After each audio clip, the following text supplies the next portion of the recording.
Film की शुरुआत में 5 दोस्त आशली, लिंडा, स्कॉट, स्वैन और जेनिफर एक जंगली रास्ते से होकर एक पुराने और खंडहर जैसे दिखने वाले घर में आते हैं। घर के बारे में पहले ही एक डरावनी सी खामोशी है, जैसे यह घर कोई साधारण घर नहीं है। घर के भीतर घुसते ही एक अजीब सी गंध और हवा का संचार होता है जो उनके अंदर एक असहजता पैदा करता है। पहले तो वे इसे नजरअंदाज करते हैं, लेकिन जब शाम का अंधेरा छाता है तो एक खौफनाक शांति का एहसास होता है। इस दौरान घर के भीतर एक रहस्यमयी किताब का पता चलता है जो नेक्रोनोमिकॉन कहलाती है। यह एक प्राचीन किताब है जिसे मौत और आत्माओं के बारे में लिखा गया है। किताब का नाम सुनते ही कुछ खौफनाक घटनाएं शुरू हो जाती हैं, लेकिन दोस्तों की उत्सुकता उन्हें इस किताब के रहस्यों को जानने की ओर खींचती है। जब दोस्त किताब के पन्ने पलटते हैं तो एक अजीब सी शक्ति घर के भीतर फैल जाती है। किताब का हर शब्द हवा में घुल जाता है और जैसे ही कोई शब्द बोला जाता है, एक राक्षसी शक्ति का जागरण होता है।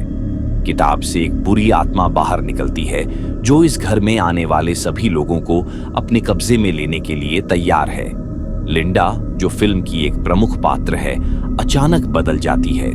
उसकी आंखें खून से लाल हो जाती है और वह एक राक्षसी रूप में बदल जाती है। वह अब इंसान नहीं रही, बल्कि एक खौफनाक प्राणी बन चुकी है। दोस्तों को यह एहसास होता है कि इस घर में कुछ भूतिया ताकतें हैं जो किसी भी कीमत पर उनकी जान लेना चाहती हैं।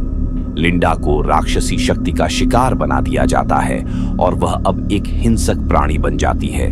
वह अपने दोस्तों को मारने के लिए निकल पड़ती है और उनका खून पीने की कोशिश करती है। पहले तो वे लिंडा के शिकार होने की स्थिति से अनजान होते हैं, लेकिन जल्द ही वे यह समझ जाते हैं कि उनके सामने मौत खड़ी है। लिंडा का रूप पूरी तरह से बदल चुका है और उसकी हर हरकत, हर आवाज डर और खौफ पैदा करती है। यहाँ से फिल्म की मुख्य कहानी शुरू होती है। दोस्तों का एक एक करके शिकार होना शुरू हो जाता है। जेनिफर और स्वेन भी जल्दी ही इन राक्षसी ताकतों का शिकार बन जाती हैं। इनकी मौतें खौफनाक तरीके से होती हैं और उनका शरीर एक राक्षसी रूप में बदल जाता है। अब इन दोस्तों के पास कोई रास्ता नहीं बचता। एक एक करके वे मौत के गहरे कुएं में गिरते जाते हैं। अब आशली और स्कॉट ही बचते हैं। आशली एक ऐसे व्यक्ति के रूप में सामने आता है जो पहले से ही मानसिक रूप से टूट चुका था, लेकिन अब उसे अपने दोस्तों के प्रति जिम्मेदारी और अपने जीवन को बचाने के लिए आत्मबल जुटाना होता है। फिल्म में एक बड़ा बदलाव तब आता है जब आशली को यह एहसास होता है कि वह अकेला नहीं है। इसके आसपास घातक ताकतें हमेशा उसके पीछे हैं। जब वह और स्कॉट राक्षसों से बचने की कोशिश करते हैं तो उन्हें यह समझ आता है कि इस घर में रहने वाली आत्माएं उन्हें कभी नहीं छोड़ने वाली। इनकी एक एक हरकत, उनके भीतर घुसी हुई खौफनाक भावना उन्हें कभी चैन से सोने नहीं देती। इसके अलावा स्कॉट भी धीरे धीरे इस घर के रहस्यों और राक्षसी शक्तियों से प्रभावित होने लगता है।